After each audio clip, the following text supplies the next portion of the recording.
table of 10 that I'm with, who I've only known him a few days, are looking over to Justin Bieber embracing me like a brother.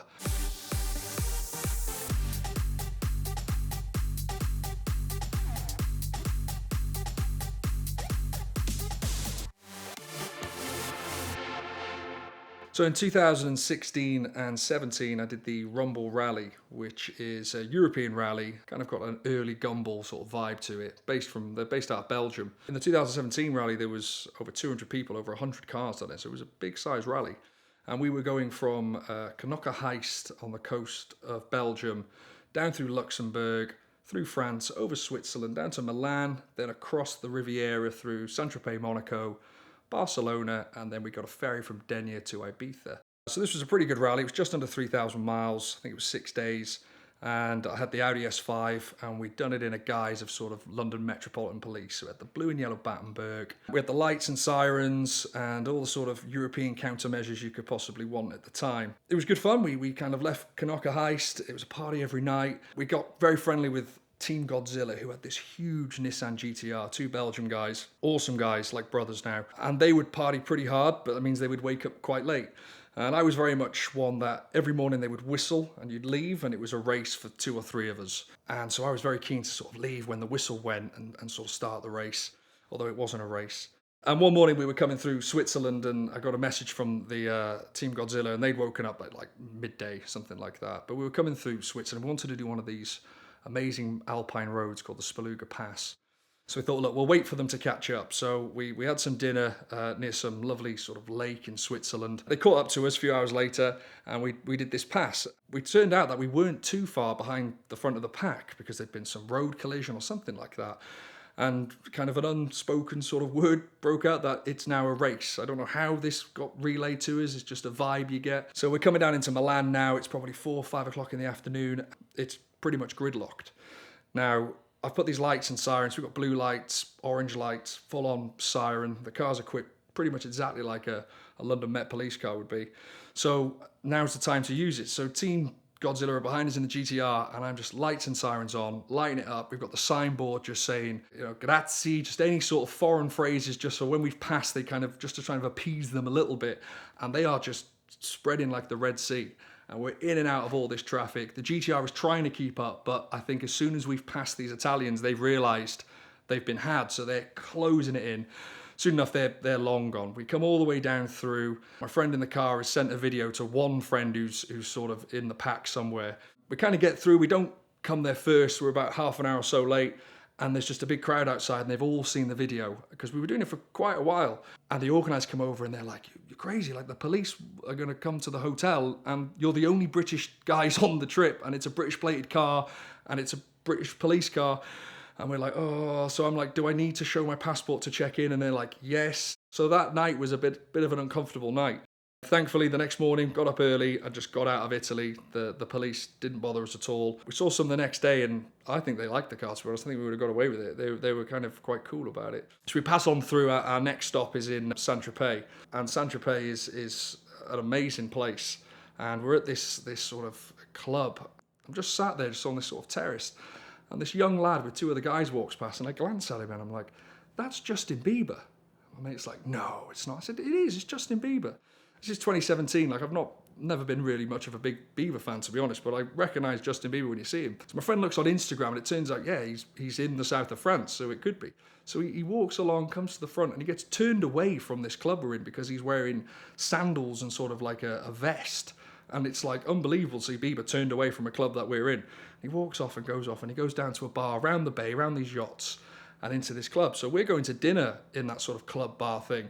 So we're in this club now, table of 10 of us, and he's over there, and we've ordered our food, and I say to my friend who I'm with, I say, does Adele have a brother? I don't know, I don't think so.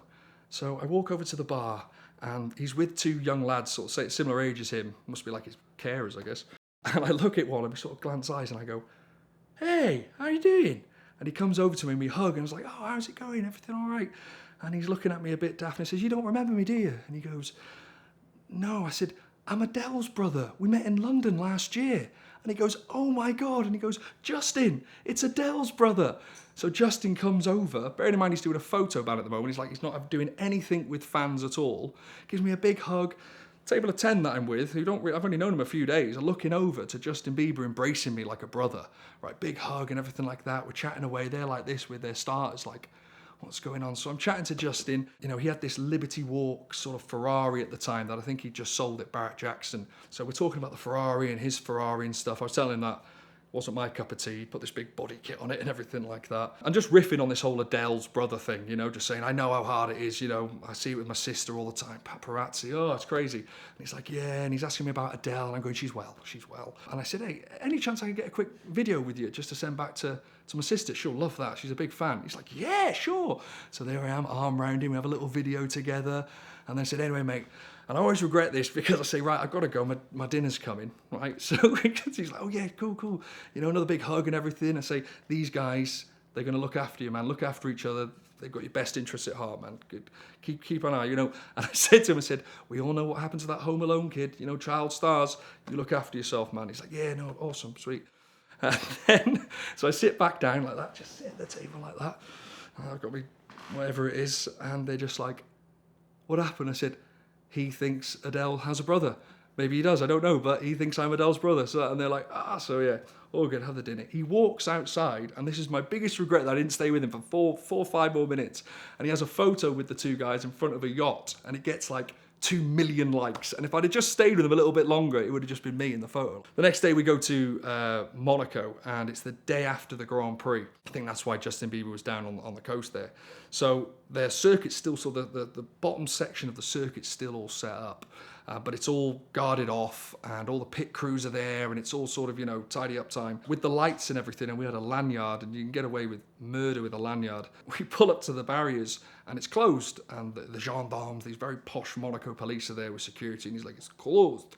I don't know why, but I put my best sort of European accent on, which was very much just we have to pick up for Gerard. Gerard says we have to come through. And the guy looks to the other police and goes, okay, and opens the barrier. So I'm like, well, Gerard's obviously someone important, or they don't know who he is, but he must be important.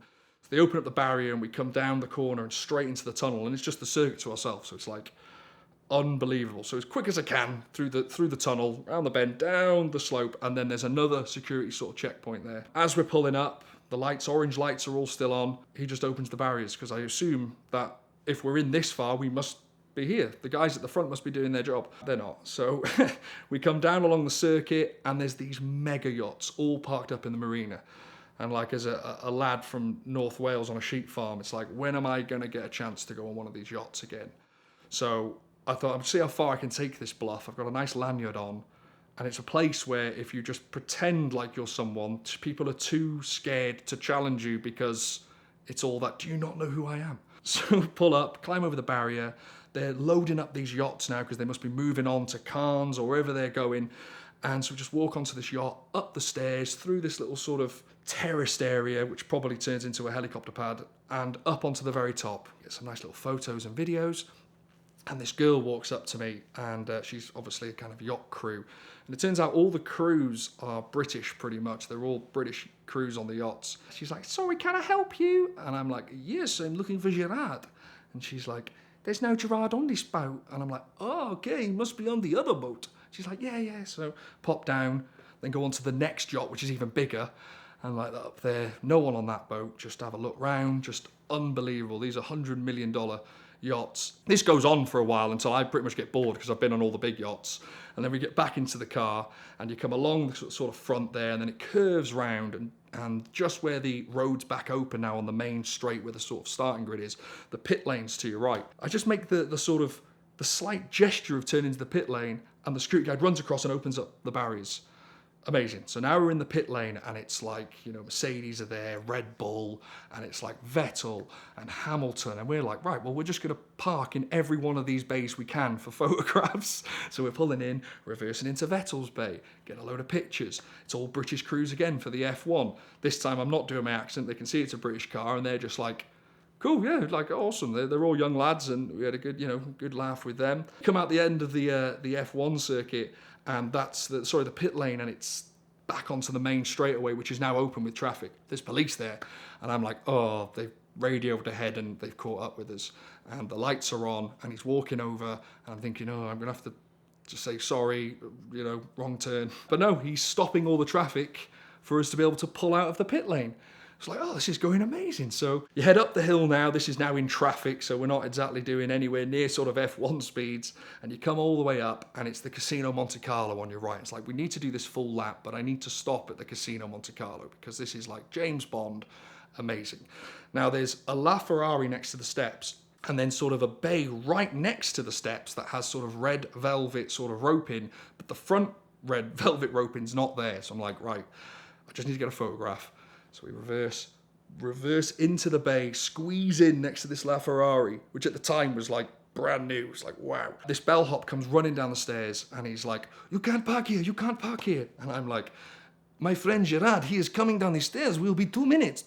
And he's like, you'll be 2 minutes? I'm like, yeah, 2 minutes. He's like, okay, 2 minutes. So like, my friend's there getting some pictures. I'm pretending to be on the phone, just like really just selling this foreign, I'm speaking just gobbledygook on the phone, just some generic foreign European thing. I think I was speaking Welsh, just something that I knew he wouldn't be able to understand. And he's sort of lingering out, but then he has to go and move a car. So we get the photographs and everything. We're just like, everyone's looking at my car, because I think in Monaco, the closer you are to the steps, the more royalty you are. So they must be thinking, you know, there's the royalty are in a 2008 Audi S5. So they must have been thinking, what is going on? Get back in the car, come round the bay, down the Fairmont hairpin, just absolutely amazing. Back to where we started. The police officers are there, and I wave and go, yep, thank you. And they're like that, and just pull out and head to the hotel. And we were like, well, there's an experience. Our lap time was something like 38 minutes. It wasn't about the speed, it was about the experience on that one. So that was pretty much the Monaco circuit. Between cannonballs and rallies and car treks, I've been on well over 100 road trips, but one of the things that I always see is that nobody else is terribly prepared. And this is not just a jab at Freddie, but generally people don't bring the tools, the supplies, and the things they need to make it all the way to the destination of their road trip. And so I decided, after building kind of the kit that I take between cars for the long drives I go in unreliable vehicles, as the ultimate road trip survival kit. And you'll find a link in the description below to an Amazon shopping cart of the things that I think you need in order to get there, and get there without a tow bill attached to it. So check it out now, buy what you think you want, let me know in the comments what I left out, and we'll try to keep refining it so we can build the ultimate road trip survival box.